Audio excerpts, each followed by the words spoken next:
À la une donc, cette perquisition qui tourne mal à Laux-de-Linsart. Un policier a été tué, 2 autres ont été blessés par un homme lourdement armé.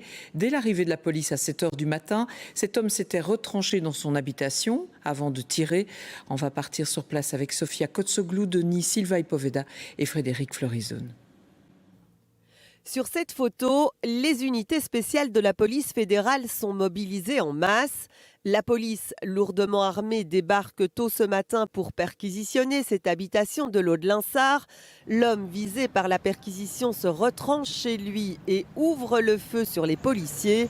Le voisinage se réveille en sursaut. Moi, je dormais, j'ai entendu des bruits comme s'il y avait eu un accident ou quoi que ce soit. Donc, dardard, je me suis levée, j'en tremble encore.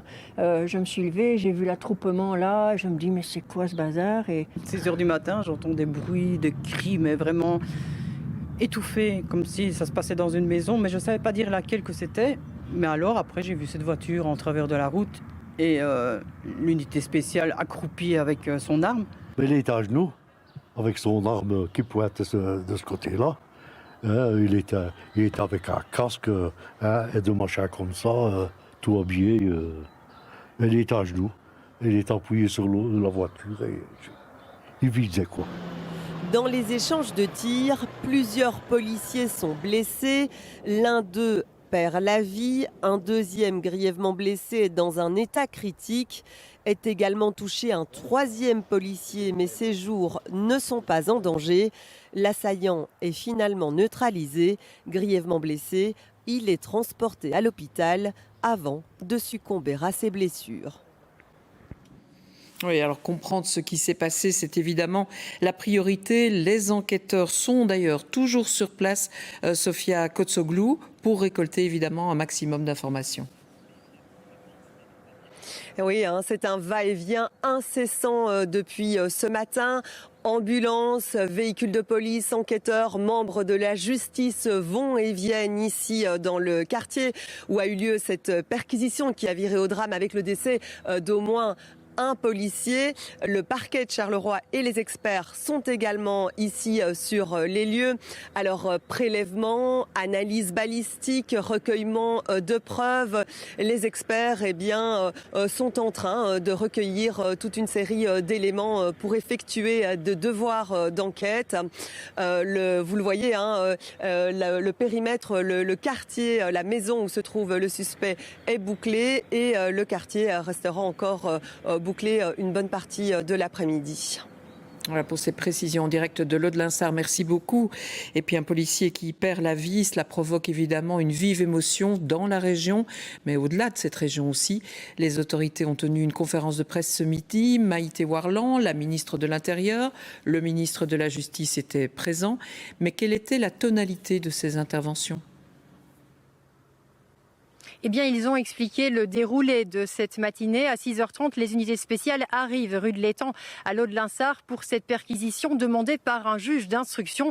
On est dans le cadre d'une affaire d'association de malfaiteurs, de trafic d'armes, de voitures et de stupéfiants. Mais là, tout dégénère très vite. Je vous propose d'écouter Vincent Fias, le procureur du roi de Charleroi. Nous devons malheureusement déplorer le décès d'un policier des unités spéciales. Un autre policier des unités spéciales est grièvement blessé et se trouve dans un état critique. Un troisième policier est lui blessé sans que ses jours soient en danger. Avant toute chose, nous tenons bien évidemment à témoigner tout notre soutien aux familles et aux proches de ces policiers. Quant aux faits, ce matin, dans le cadre d'une instruction judiciaire de Charleroi, un juge d'instruction avait décerné plusieurs mandats de perquisition. L'une de ces perquisitions devait avoir lieu à Jumet, rue de l'Étang. Il s'agissait d'une perquisition renforcée compte tenu du profil du suspect. Un dossier était donc à l'instruction en cause d'association de malfaiteurs, trafic de stupéfiants, trafic de véhicules et trafic d'armes. Lorsque les équipes des unités spéciales sont arrivées ce matin, elles ont investi les lieux vers 6 h 30. Elles se sont immédiatement identifiées comme étant des services de police.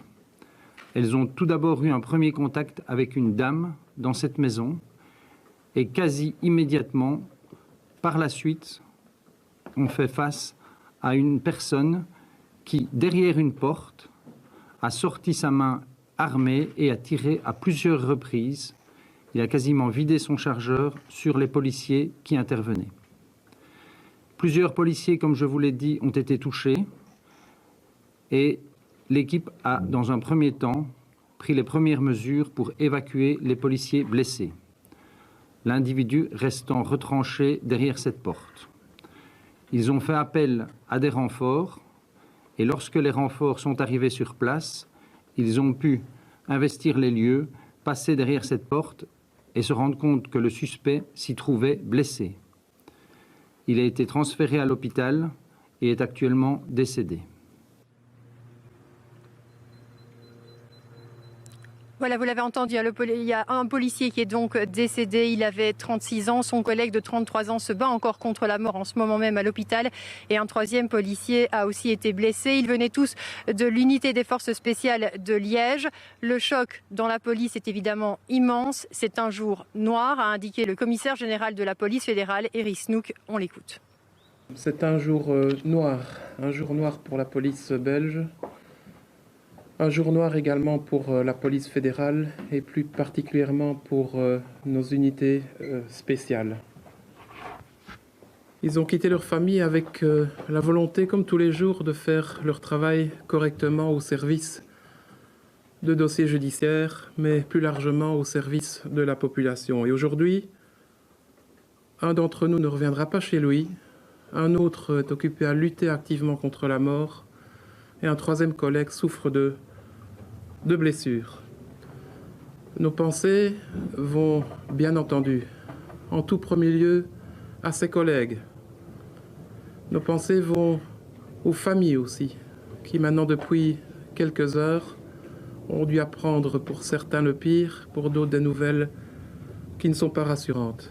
Nos pensées vont aussi aux autres collègues qui étaient présents et pour qui une opération comme celle-là est forcément un traumatisme. Et dans le cas qui nous occupe, ils ont préparé cette perquisition. Ils ont engagé un dispositif sérieux pour l'effectuer. Malgré ça, ça n'a pas suffi pour éviter un incident qui est inédit dans l'histoire récente de la police fédérale. Gouvernement fédéral ont assisté, Maïté, ils étaient présents évidemment pour soutenir les équipes qui sont intervenues ce matin. Oui, tout à fait, étaient présents donc les ministres de l'Intérieur et de la Justice, Annelies Verlinden et Paul Van Tichelt.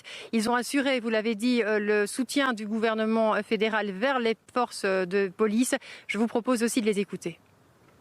Les policiers savent que de temps en temps, ils sont confrontés avec des situations imprévues. Ils font tout pour éviter des drames. Ils sont professionnels, ils sont bien équipés. Mais aujourd'hui, on n'a pas pu éviter la violence d'une personne. J'ai beaucoup de confiance dans l'enquête qui est aujourd'hui menée par monsieur le procureur, madame la procureure et toutes les autres équipes qui sont concernées. Et comme monsieur le commissaire général le dit, je crois qu'il faut maintenir la sérénité en respect des victimes, de leurs familles et tous les autres collègues. Et ça serait important dans les heures et les jours à venir. Au nom du gouvernement, je tiens à exprimer mon plus grand respect pour nos services de police. Et ça a déjà été dit, nos pensées vont à leurs conjoints, leurs partenaires, leurs amis, leurs enfants, leurs proches et surtout aussi à leurs collègues au sein de la grande famille qu'est la police. On n'est jamais seul. Merci. Voilà pour ces messages du gouvernement fédéral. Merci beaucoup Maïté Warland d'avoir assisté à cette conférence de presse. Et puisqu'on parlait du gouvernement fédéral, notons que le Premier ministre Alexander De Croo a publié un message sur le réseau X. Ses pensées, dit-il, accompagnent la famille du policier tué et celle de celui qui lutte pour sa vie actuellement. Et il poursuit en disant que le travail des forces de l'ordre au service de la population mérite le respect. Les prendre pour cible est ignoble et ne restera jamais impuni. Fin de citation.